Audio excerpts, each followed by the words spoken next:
akik ez útnak a követői.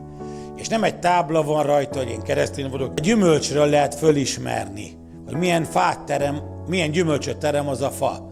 És jártam ugyan templomba, de ugyanúgy paráználkodtam, mint a haverjaim, akik soha nem járnak templomba.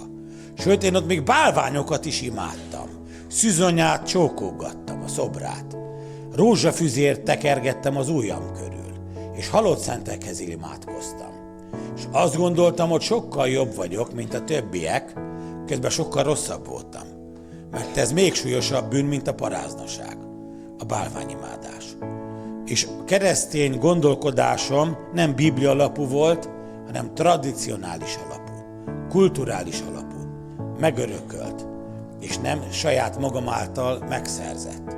És ezért nem bibliaszerű volt, amit csináltam. És amikor bementem a gyülekezetbe,